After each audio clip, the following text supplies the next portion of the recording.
Thinking Aloud. Conversations on the leading edge of knowledge and discovery with psychologist Jeffrey Mishlove.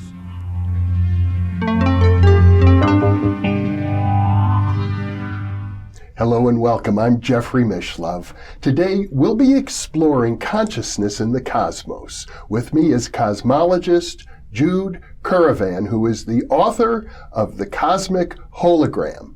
She is also co-author with Irvin Laszlo of a book called Cosmos.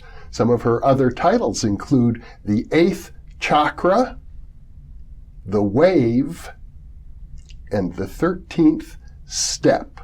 Welcome, Jude. Thank you, Jeff. Thank you. It's a pleasure to be with you once again. And you are somewhat unique amongst the cosmologists that I know because you have a serious interest in parapsychology. Well, it's not an interest, it's an experience. I've experienced what, I call supernormal phenomena since I was very small. And for me, they're not supernatural, they're not paranormal, they're supernormal attributes and phenomena that we all innately have. In other words, from your perspective, consciousness pervades the whole universe, the whole cosmos, and perhaps beyond. I'm not sure there is a beyond to the cosmos in the sense that, at its biggest form, the cosmos is all there is, has ever been, will be. But that sense of an infinite and eternal cosmic mind, as Einstein called it, of which universes, our universes, one, are finite thought forms, and we're microcosmic co-creators of its realities. You do use the term, I think you call it the Cosmic Plenum? Yeah, plenum as a sort of sense of what lies beyond what we call space-time.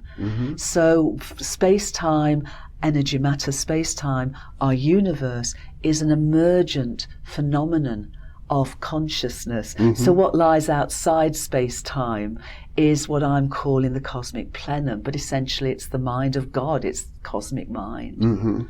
And you use that term in a way that suggests familiarity. Yeah, probably. As you're grinning, and I think rightly to grin. I've experienced multidimensional realities all my life. Well, since I was 4 years old, I've been aware of them. So from that age, I've experienced precognition, telepathy, out-of-body experiences, many other.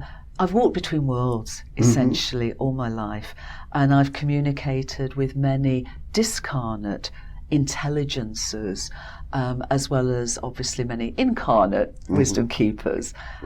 So it's very much been that exploration of the nature of reality itself that's been a life. Well, that's journey. very revealing. I mean, most of the scientists I interview who have had these experiences are quite hesitant to speak of them so openly. Well, in our age especially, I'm quite a private person, but, if I'm to be in service to, what I'm calling the whole world view and the understanding of that and the experiencing of that, the embodying of that unity awareness, then I just feel I need to be transparent, and there's nothing hidden. And if people disagree, that's fine. But I'm not hiding anything in that sense. Well, in addition to being open and to being a fine theorist, and I encourage our viewers to look at some of the previous interviews we've done, you have made a point of going through the academic literature to find support for your ideas and as well for the supernormal experiences of consciousness that you've had. Oh, very much so. I mean, I really seek to bring that sort of understanding together with the experience. And so, absolutely, and certainly in my latest book, The Cosmic Hologram, I cite something like 140 academically peer-reviewed papers from something like 500 researchers, not just in physics, but across many, many different fields of research to bring together the evidence and the emerging evidence for this whole world view of the cosmic hologram. Well, and our viewers will know that I have a background in parapsychology, Indeed. which is something of an orphan science in a way that it's a legitimate science, but it's on the very fringe, and there's certainly many, many people in mainstream physics, biology, psychology who feel that parapsychology doesn't exist, or at least it ought not to exist. But you have gone out of your way to include parapsychological research among the other studies that you cite, and I think you go even further to suggest that it has a real function, a real place in the cosmos of your understanding. Well, very much. I think, first of all, to say these aren't just my ideas, what I'm bringing together. And there are some, perhaps I've gone further and brought it all together in a synthesis that hasn't been done as yet by others, but it's coming, because this is the direction of travel. And unfortunately, fortunately, 20th century science gave us a major move forward in our understanding of reality by describing our universe in terms of energy, matter, space, time. But it didn't go far enough, because first of all, it didn't understand, and at that point, I understand why it didn't, the significance of information. And secondly, it peripheralized and took out the nature of consciousness. And for me as a cosmologist, cosmos is about the whole. If we can't understand consciousness, if we can't embody that in a perspective of the nature of reality, we don't have, an understanding of reality. And what's beautiful now is that the evidence is growing exponentially to reveal that all we call reality is essentially unified, that mind is matter and consciousness isn't something we have or something that's just evolved. It's literally what we and the whole world are. One might say that you are a panpsychist. Yes, I'm not great on labels and even the word cosmologist, but yes, in the sense that that's been not just my experience all my life, but it's now very much that leading edge science across many fields of research and all scales of existence is coming to that same perspective of the nature of reality. Now, I know lots of skeptics of that point of view, and when you say you're a panpsychist, the first thing they're likely to do is point to an object like this and say, you mean that's conscious? For me, consciousness is a very broad church. Yeah, it really is. And one of the reasons I didn't subtitle my book Consciousness at the Center of Creation, but subtitled it Information at the Center of Creation, is that I'm very happy for us all to have a lovely discussion, debate and exploration of consciousness, self-awareness, different levels of it. But for me at the moment, within our human perspective and perception, I feel it's important that we can get over the bridge from the duality-based appearance of reality to its true unified nature, and then we can have a lovely discussion and much deeper dive into what we understand as consciousness. Let's talk about the brain. The brain certainly seems to play a very unique role in human consciousness. Conventionally, it's suggested that the brain creates consciousness, sort of the way the stomach creates digestion. How do you view it? Well, for me, all that we call reality is consciousness at many different levels of self-awareness and embodiment. The idea, of course, mind arises from matter, but what we know now is that, first of all, what we call matter is incredibly ephemeral and will-o'-the-wisp when we drill down to subatomic scales. And at the same time, we now have the proof, the evidence that information is as real as anything we call material. So those two are converging in a really powerful way to start to restate the nature of our physicalized experience in our universe, not in terms of energy, matter and space-time, but they are emergent phenomena of information, of consciousness expressing itself as information, and information expressing itself in complementary ways. So the understanding of our universe as emergent appearance from these deeper realms of reality. When we do that, we then realize not only that information is reality, but that mind is matter, and matter is mind. And it's interesting that a lot of doctors and psychologists are actually realizing this. I'm talking to quite a few neurosurgeons who are saying this too, that, you know, that question for them is just the wrong question, that they absolutely understand that mind is matter. And so our brain is essentially is a moderator, a modulator, and transceiver of consciousness, but it is of itself consciousness. It is itself information, not. In other words, one might think of the brain as akin to, I'm going to say, a living radio. Yeah, but what's living? You know, we can actually extend the definition of living to our entire universe. You know, if we go beyond the very limited biological perceptions of this. So you ask about the statue. Yeah. The statue is informed. It is part of reality. Yeah. Everything is integrally reality, and all reality is informed, holographically manifest, and is essentially consciousness, cosmic consciousness.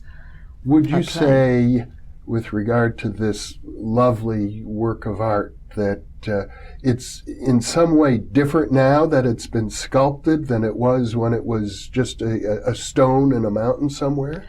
In a way, yes, because if we see everything as informed, it has more complexity, and therefore it has a greater level of informational entropy or informational content than it did when it was part of the mountain, because its informational content now connects it with the sculptor, with the intention of the sculptor, with the form, with our interactions with it, with our viewers' interactions with it.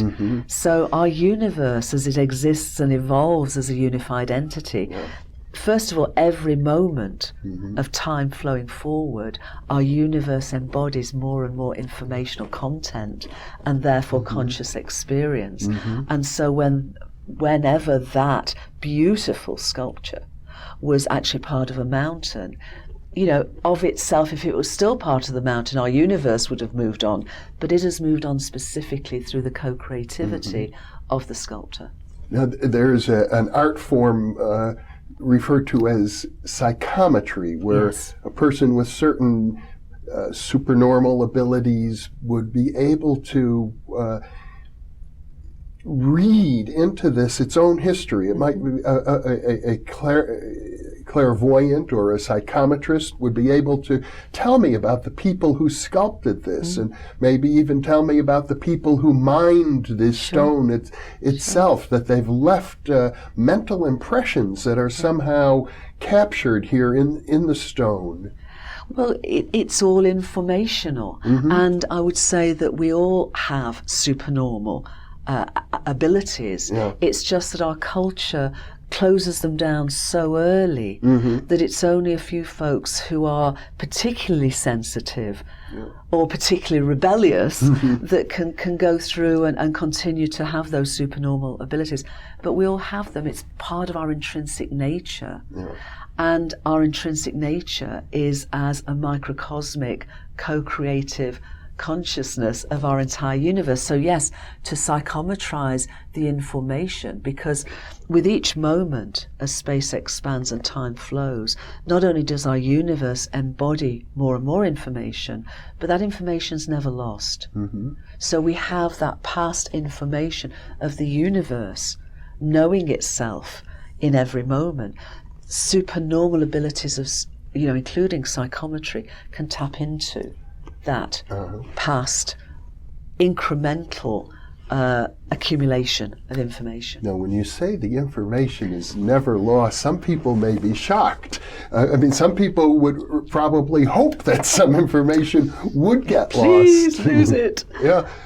Freud, for example, said, we don't want to know what's in our own mind. That may be the case. Yeah. Doesn't mean it's lost. Yeah. It can be mislaid, it can be suppressed, it can be put at the back, it can whatever. Right. But physicists have a real issue if it was lost, because quantum mechanics and the laws of physics absolutely rely on the fact that information is not lost. And you're speaking as a scientist. I am speaking as a scientist. When you say absolutely. That the conservation of matter and energy applies to information as well. It's more than the conservation of energy matter. It's the fact that the second law of thermodynamics, when we restate it as a second law of infodynamics, and entropy as being the informational content of a system, informational entropy always increases. So throughout our entire universe from the beginning, within space-time, as an attribute of space-time, information is not lost. Your colleague, Irvin Laszlo, refers to the Akashic Field or the Akashic Records as the embodiment of all information. Indeed, and Irvin very much describes, the universe in the same way that I do, as being informed and holographically manifest. So for him, he's just using a different terminology to describe this accumulation of information that is accessible because we're innately part of our universe. So, I have a background in criminology we were discussing earlier. In a sense, it would mean that every crime that's ever committed could in principle be solved. Indeed. Indeed. Everything that manifests within space-time essentially has an informational signature and an informational story. And I sometimes wonder if the human cultural need or felt need to suppress these levels of consciousness is sort of an effort, a primordial effort to cover up crime. Oh, gracious. I've never thought of it in those terms. My sense is it's even more generic than that. If I talk about actors, okay, and actors tend to fall into two categories. There's the method actor, right, that really delves deep into, becomes the role, okay, and there's the other type of actor that always knows they're playing a role. And it seems that when we come into human form, into human incarnation, a lot of us become method actors and really identify ourselves with this role and this body and this perspective. And others are sort of more perceiving that we are spiritual beings having a human experience. And it feels to me important that we do go some way to aligning ourselves with this role. That's what we came to do. That's what we came to be, perhaps to learn, to experience, to grow. So, just having this sense of we are spiritual beings, and we are human beings. And so that balance between being here and being now and being grounded in physical reality means that, in a way, a level of not knowingness, a level of perhaps encapsulating our humanness is really important in being human, and yet not forgetting that we have that connection. Well, sometimes when I go to the theater, I get so caught up in a motion picture that it's as if I'm in the movie. I forget that I'm sitting in the theater. I know. Oh, my husband says, because if it's something like Star Wars, which I love, I'm grabbing his hand so tight. It's get off. I'm absolutely in there, and that's fine when it's a film, and that's fine to some degree.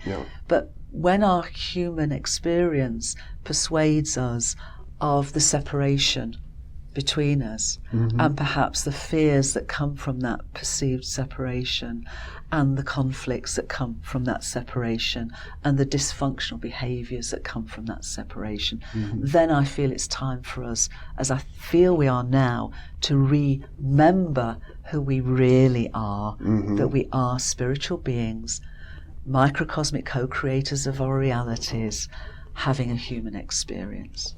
And that term co-creator, it's something of a buzzword, but I know you mean it very seriously. Very seriously. As a responsibility that we now have based on the evolution of science and culture to the point where we have a grasp on how we can really begin to, as a species, take control of our own future evolution.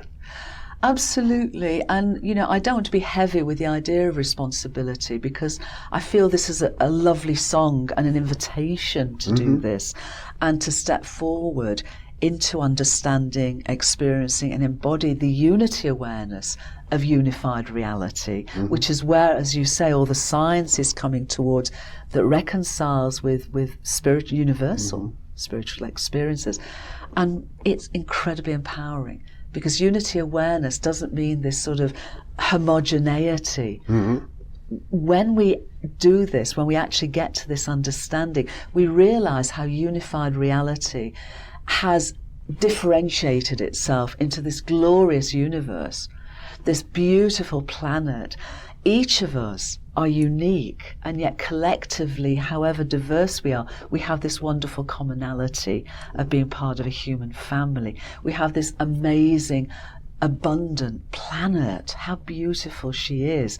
And so as we remember that unity, we can celebrate the diversity, we can empower the unique me-ness, and come the me and the we. And my goodness, where's that going to take us? I mean, I'm so excited by the potential and the possibility of how remembering, and embodying unity awareness. We're like kids, we're like, oh my goodness, where's this going to take us as our next step of conscious evolution? Well, when you ask the question, where is that going to take us? I know there are many visions of Alpha and the Omega, that we're heading toward a future of some sort. And it makes me wonder about precognition, a topic we've discussed, precognition and time. We've talked about time in an earlier interview as being related to Boltzmann's law of entropy. Yes, but as informational content of our entire universe. So as our entire universe evolves, time flows, because the flow of time itself is that increase of informational content every moment of our universe's existence and evolution. You earlier you described a wonderful metaphor for thinking about precognition as the advance wave of coming from the prow of a ship as it moves through the ocean.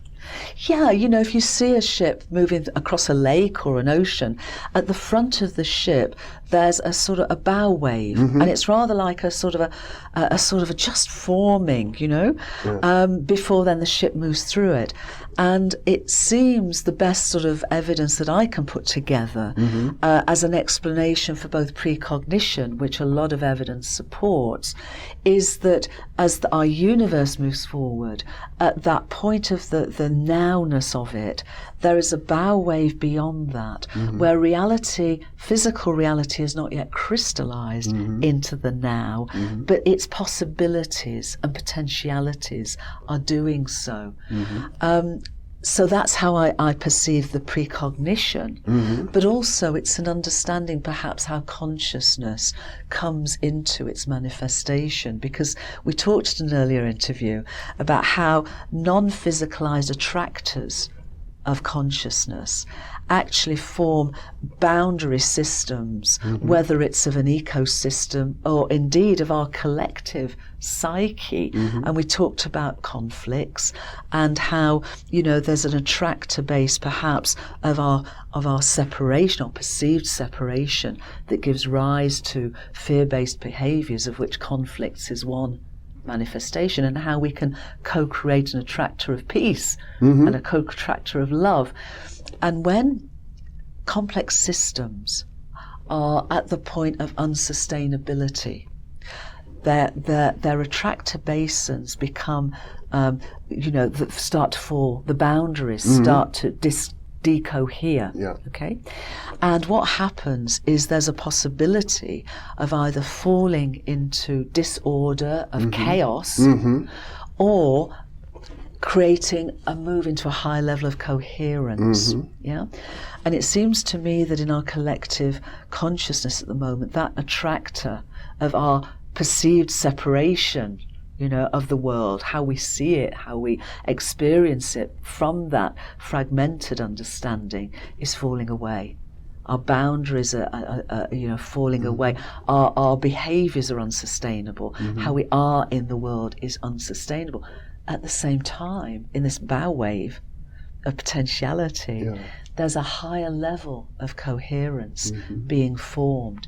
And what happens in complex systems is something called flickering. And what happens is that consciousness is sort of trying to move to this higher level of coherence, whether it's an ecosystem or whether it's our collective psyche, and then it falls back. So it's almost like we're potentializing this higher level of coherence of the understanding and experiencing, embodying unity awareness, but the old paradigm is still pulling us back. But the flickering is getting stronger as more and more people are intentionalizing this. We're moving forward. What an elegant description. I get the impression, and perhaps I'm completely off base here, but it seems as if this beautiful description in your hand language is amazing in and of itself. I hope our viewers will pay attention to that. But I get the impression you're describing what mathematicians sometimes think of in catastrophe theory. They do, but they're really describing it more now in terms of complexity, because when there is an emergence of, for example, a biological entity, when that emergence happens, that entity moves from a level of complexity and coherence to a higher level of coherence, whether it's a single cell to a multi-celled being, whether it's an organelle to an organ, whether it's a sort of a very simple ecosystem to a more complex ecosystem. Complexity embodies higher levels of coherence. Now what happens is there could be a situation at that point where a calamity happens. So for example, 65 million years ago, the ecosystem of Gaia had got to a level of complexity, and then an asteroid came in and destroyed a great deal of the biological ecosystem. Wiped out the dinosaurs that were once very prevalent right here in Nevada. As you know, because you were the discoverer of the first dinosaur footprints in Nevada, which is in this state. That's so cool. I was with two of my friends, and that's true. We did. But so cool. Yeah. But the thing is, when that catastrophe happened, the little creatures who are our ancestors, our mammalia ancestors, there was an opportunity for Gaia to then develop a higher level of coherence. So yes, there was a catastrophe, but from that catastrophe there were still seeds tiny of possibility. Little mammals, probably smaller than mice. That then became all of the mammals that we have on our Earth now. So even when there is that falling, there is nonetheless, unless the entirety of our planetary biosphere was wiped out, there's always that possibility. Consciousness, life will find a way. And so what happens is, yes, there can be a calamity, but it doesn't always have to be a catastrophe. And often a biological emergence can go from that level of complexity to that level of higher level of coherence without a catastrophe. The question is, what's going to happen with us? Because if we don't do that, the chances are we'll do that. Well, you seem to identify not just with your own human embodiment, but I get a sense that you feel comfortable identifying with those tiny little mammals and maybe even earlier life forms as well. Am I correct? Oh, much more than that. For me, life is the cosmos. You know, it's far beyond biological. And you existence. talked about communication with conscious, disembodied beings. Yes. For me, right from early childhood, as I said before, consciousness isn't something we have, it's what we and the whole world are. Many different levels of awareness, many different levels of perception, many different scales of perception. So for me, my whole life has been an exploration of those different levels, an exploration of the nature of reality, whatever level I've been fortunate enough to be able to access and perceive and communicate with. And the universe as a whole being interconnected consciously, like a giant hologram. We're talking about trillions and trillions of planetary systems. Indeed. And star systems and potential life forms. Yes. And even though they may be separated from us by thousands and thousands of light years, through consciousness, that connection can be instantaneous. Indeed. And as our universe, and the leading edge, but there's a really exponentially growing body of evidence at all scales and at many, many different fields of research that this is the case, that our universe exists and evolves as a finite, unified entity within the infinity of cosmic mind. Do you sometimes find yourself overwhelmed by the knowledge of all this? I say fully whelmed, not quite overwhelmed, teetering on the edge of overwhelmed sometimes. But this is over 60 years of exploration, through science, through, being in international business and being very grounded through all of that route, through ancient understanding, archaeology. All these threads and experiences have been a progressive journey. So some of that journey has been a big leap, and some of it's been baby steps, and some of it's sort of turned round and gone, the wrong way or not the wrong way, but a side avenue. So it's been all of this journey to this point and beyond. Now, as an archaeologist, one of your areas of focus has been the creation myths, as I understand it, of ancient people, and how those myths seem to be in accordance with what we now know scientifically. Well, some are, not everyone are, but some of the deeper ones. For example, the ancient Vedic traditions of India are very profound insights into the nature of reality, and others too. And it's not just the creation myths that was the basis of my doctorate thesis. It was how people in ancient times perceived themselves and the cosmos. So what was their cosmology, not just the creation, but what was their relationship with the cosmos? So I've been very fortunate to have many, many experiences with wisdom keepers from many traditions, and also insights and archaeological perspectives. For example, why people built monuments. I live in England, very near to a place called Avebury and Stonehenge. I've been there. Where thousands of years ago and elsewhere, people were monumentalizing the landscape, perhaps to connect heaven and earth through human experience. So it's all of that. How do we perceive ourselves? How do we perceive our relationships with each other and the whole world? And it seems to me that's one of the most important functions of cosmology, is how does the human individual, presumably or apparently or mistakenly isolated, fit into the universe as a whole? Exactly, and that requires us to actually bring consciousness into the very heart of this, because mainstream science for a long time, and is still to some degree, trying to understand consciousness, but perceiving it in a very duality-based way, so that somehow consciousness or mind arises from matter. What we're on the threshold now of understanding that mind is matter, and so consciousness is absolutely crucial to our understanding of the nature of reality. Well, Jude Currivan, we've covered a lot of ground here, and I could ask many, many questions. I know we can go in a lot of different directions. But one point before we conclude our interview, let's talk about Gaia, the Earth itself. I know that this is very important in many of the original peoples of the earth. They have a close connection to the planet. Some, even Western philosophers, I think, such as Leibniz, felt that the earth is alive. Again, I feel we need to expand our perception of what living is beyond biology. And a friend of mine, Dwayne Elgin, wrote a beautiful book called The Living Universe. Yes. And, we describe ourselves as biocosmic beings in that sense. So Gaia was the name given to the earth goddess by the ancient Greeks.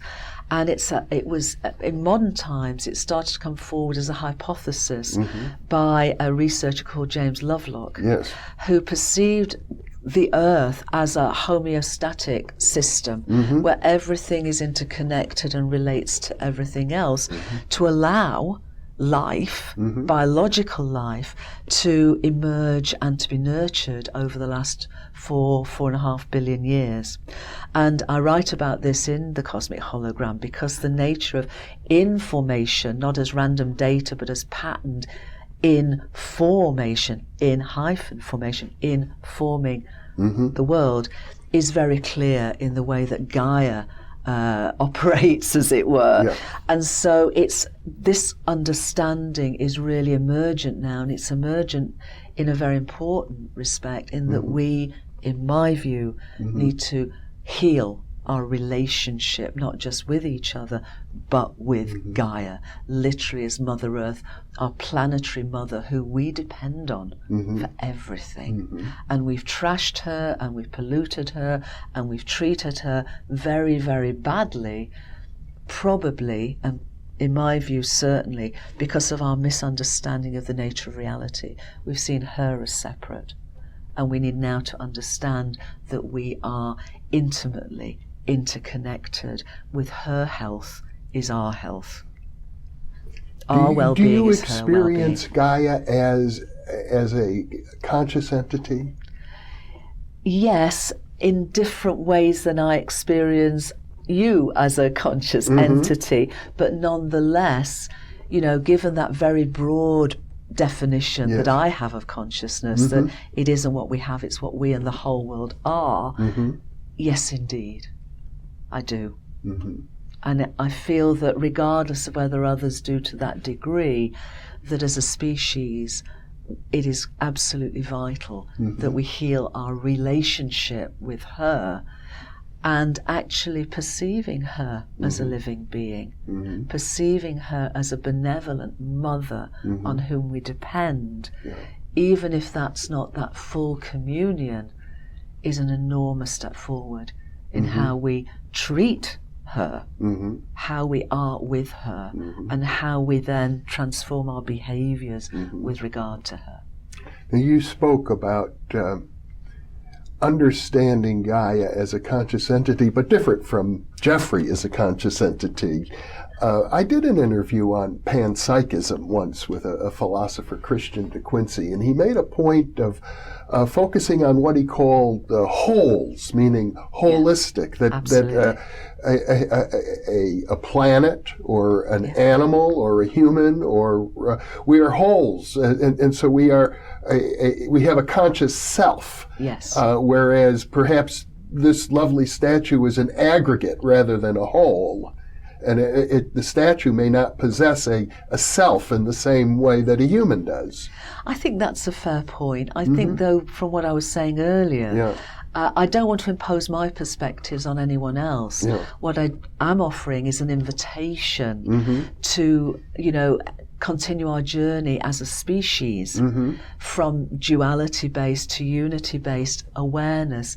And then different folks will have different perceptions, but the perceptions will, instead of being perhaps that they might see the statue as separate or Jeffrey separate from Jude, that they will learn to understand, experience, embody the unified reality of which we're all a part, and yet the individuation, the wonderful, abundant, multidimensional, diverse realization of that. Beautifully put. I couldn't agree more. so we can have unity and plurality. Yes, and unity and diversity, that's the whole thing. It's not homogeneity, it's this amazing heterogeneity, abundance, diversity. You know, consciousness is never bored because nothing's ever the same. It's different, it's diverse, it's differentiated. Jude Currivan, thank you so much for sharing this with me. It's been a great pleasure. Thank you, Jeff. I hope you come back often. I'll be delighted to. And thank you for being with us as well.